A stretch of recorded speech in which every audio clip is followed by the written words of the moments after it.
Bonjour à tous. Je remercie vraiment vivement les deux associations AFP et AFA pour leur invitation. Je remercie également énormément l'AFA qui, à chaque fois qu'elle m'invite, me nomme professeur, mais ce n'est pas encore le cas, ça va venir, je vous promets. C'est pour bientôt, mais pas encore.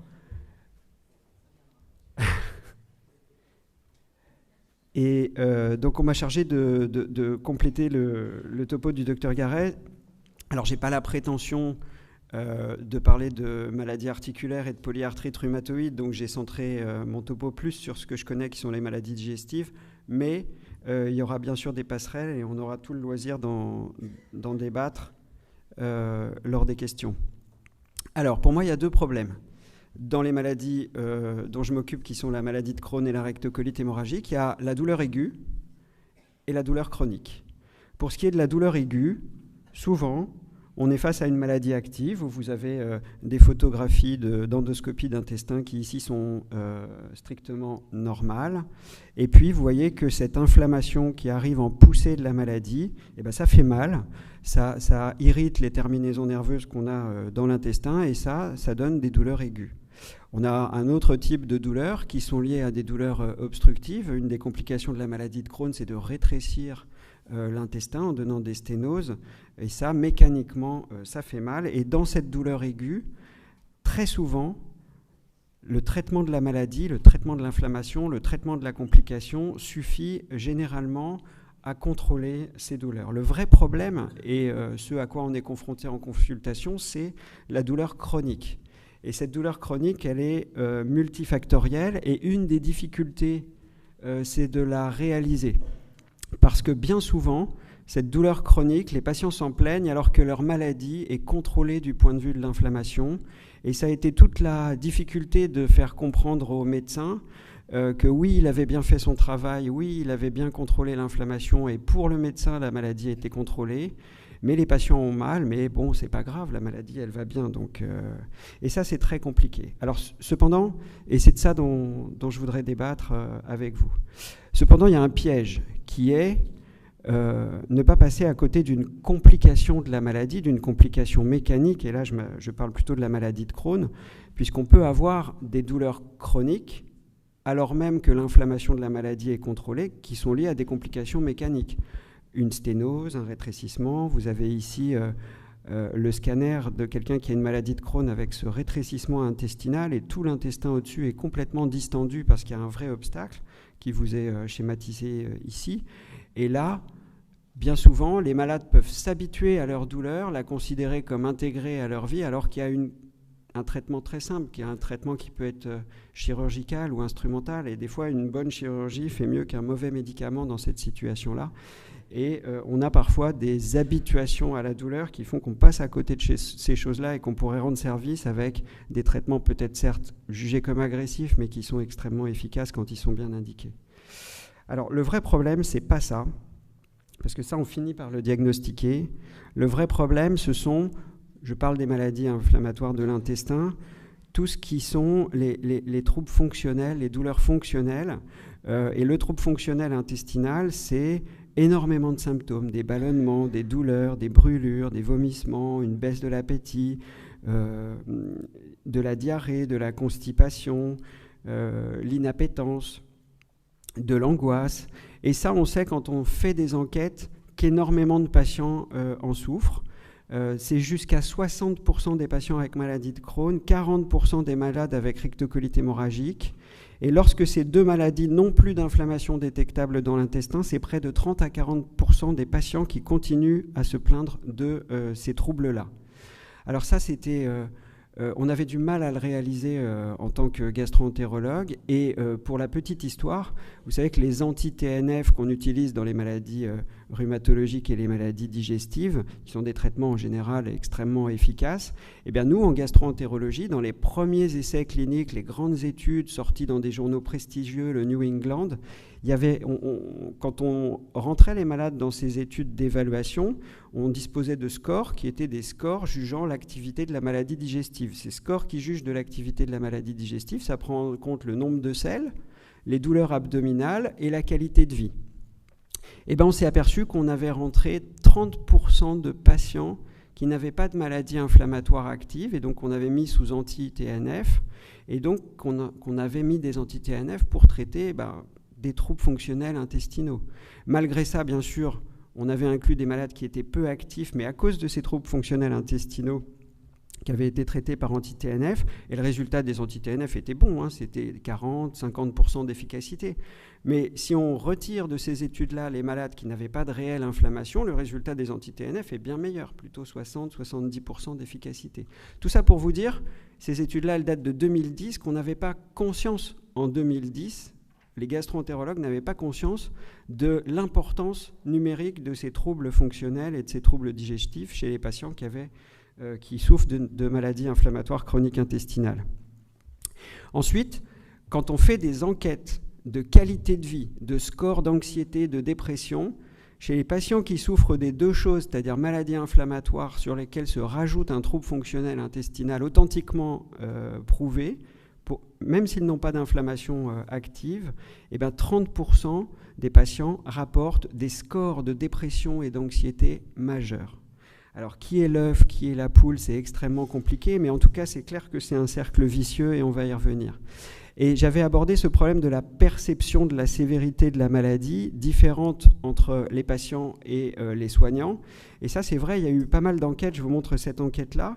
Cette enquête-là, c'était plusieurs milliers de questionnaires qui étaient envoyés aux patients et aux médecins qui les soignaient. Et les patients devaient juger si leur maladie était jugée sévère, modérée ou minime. Alors tout le monde s'accorde, les patients comme les médecins, 15%, 15%, 15% pour les infirmières aussi. Tout le monde sait reconnaître une maladie sévère. Par contre, là où ça se complique, c'est qu'en bleu, c'est une maladie jugée modérée et en jaune, c'est une maladie jugée légère.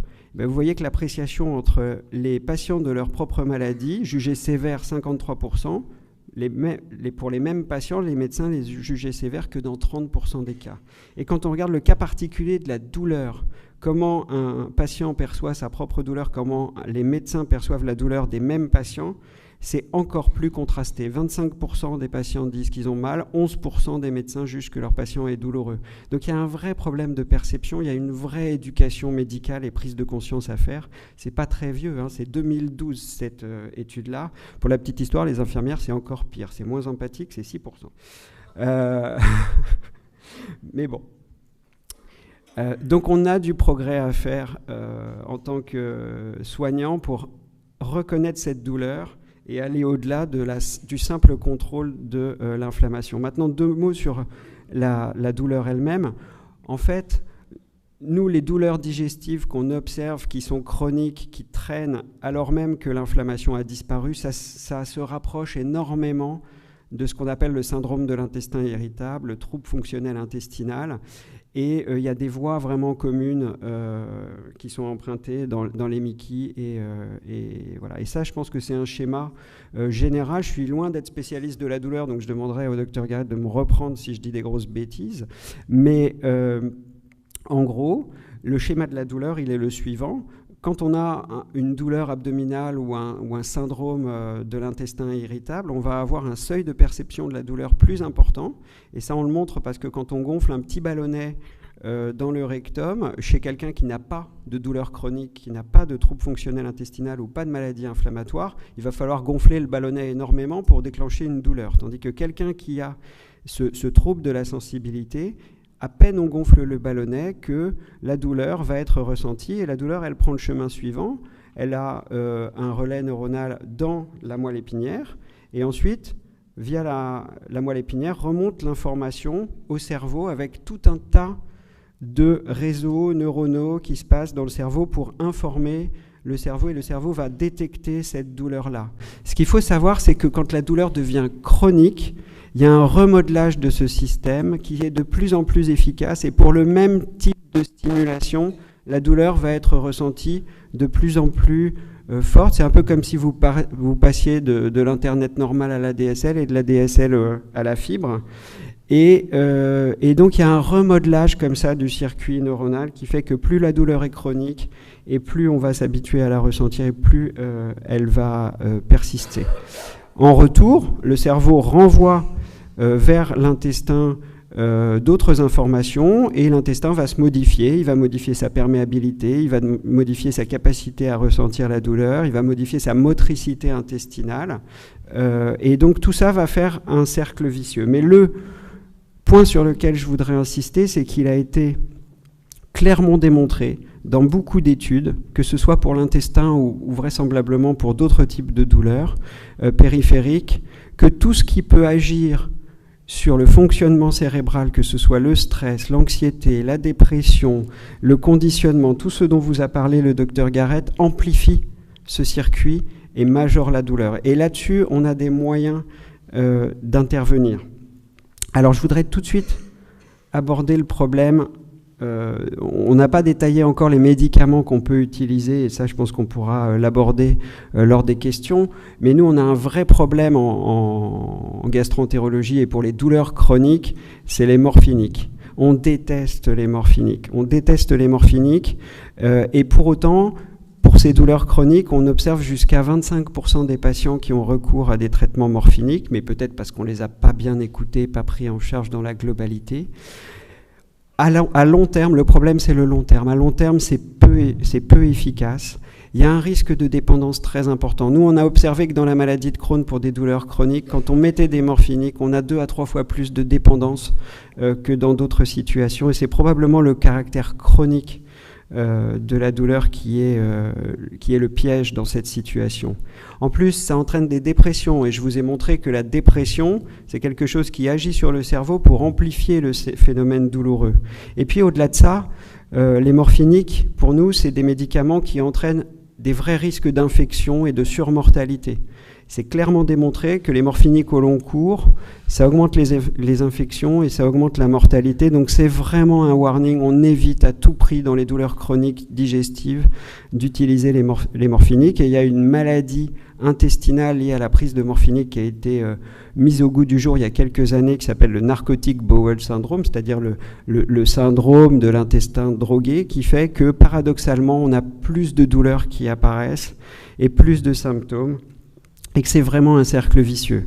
Alors je pense qu'on va avoir des questions là-dessus dans les débats, parce que c'est un peu à la mode et controversé, c'est le cannabis, les cannabinoïdes et toute cette voie-là pour essayer de traiter la douleur chronique. Alors en douleur aiguë, ça calme bien les douleurs, ça peut soigner la perte d'appétit, ça peut soigner les nausées. Le court terme, pourquoi pas, même si c'est illégal. Mais est-ce que ça a une vraie efficacité sur l'inflammation et sur le cours des maladies? Alors il y a plein de modèles animaux qui montrent que oui, ça peut diminuer l'inflammation intestinale. Par contre, les expériences chez l'homme du cannabis ou des cannabinoïdes, pour l'instant, ne sont pas satisfaisantes en termes de contrôle de l'inflammation. Pour autant, on peut faire des progrès. Et c'est peut-être une piste à réfléchir, mais à l'heure actuelle, le problème, c'est l'utilisation à long cours pour des douleurs chroniques. Et si à court terme, ça peut peut-être aider les gens, c'est souvent une mauvaise solution que de les prendre à long terme. Il y a des effets neuropsychiques, il y a souvent une dépendance qui peut s'installer, il peut y avoir des troubles de l'humeur, une dépression, une anédonie, et tout ça, on sait que ça va retentir à long terme négativement sur la douleur. Donc moi, j'ai tendance à considérer que l'utilisation à long terme de cannabis, c'est un peu cacher la poussière sous le tapis. On a d'autres moyens de gérer la douleur chronique. C'est un peu, pour l'instant, dangereux et risqué sur l'utilisation à long terme, et moi, personnellement, ce n'est pas une voie que je recommanderais. Par contre, ce qu'il faut recommander, c'est un traitement multimodal de cette douleur chronique. C'est exactement ce que vous disait le docteur Garret. On peut utiliser des traitements symptomatiques, des antispasmodiques, des probiotiques, des choses comme ça, ça peut aider. On peut essayer d'agir sur ce fonctionnement cérébral qui organise la douleur, et surtout quand s'installe une anxiété, une dépression, par certains antidépresseurs qu'il faut savoir utiliser. Ça peut sortir les patients de certaines situations compliquées et chroniques. Et ce qu'on ne sait pas faire à l'heure actuelle, parce qu'on n'est pas structuré dans nos centres de prise en charge, c'est de faire appel à tout ce qui est sophrologie, relaxation, hypnose. Il y a énormément d'études, il y a plus de 7 études randomisées, contrôlées, c'est-à-dire contre placebo, de la vraie hypnose, de la fausse hypnose dans les troubles digestifs douloureux. 6 études sur 7 sont positives et améliorent les patients. Il y a un gros problème évidemment de prise en charge et de remboursement et de trouver le bon hypnothérapeute, ce qui n'est pas toujours simple. Mais ça, clairement, ça peut aider à prendre en charge sur le long terme. Évidemment, la psychologie, la thérapie cognitivo-comportementale et surtout l'alliance thérapeutique dont a parlé le Dr Derride, c'est majeur. Apprendre à son gastro-entérologue que la douleur, elle existe, elle est réelle, même s'il a l'impression d'avoir fait son travail et qu'il n'y a plus d'inflammation, eh ben non, ça ne suffit pas. Il faut savoir écouter les patients et aller au-delà. Après, on a encore peu de moyens pour prendre en charge globalement, puisque pas mal de ces techniques ne sont pas remboursées.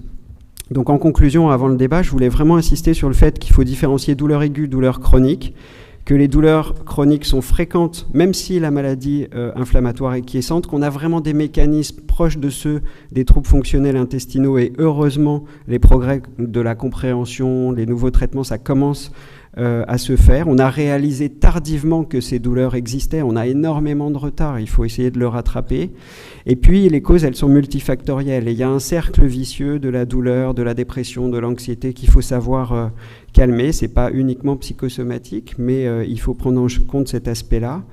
Et puis voilà, il faut prendre en compte, et attention aux morphiniques, pour moi c'est vraiment pas une bonne solution à long terme. Voilà, je vous remercie.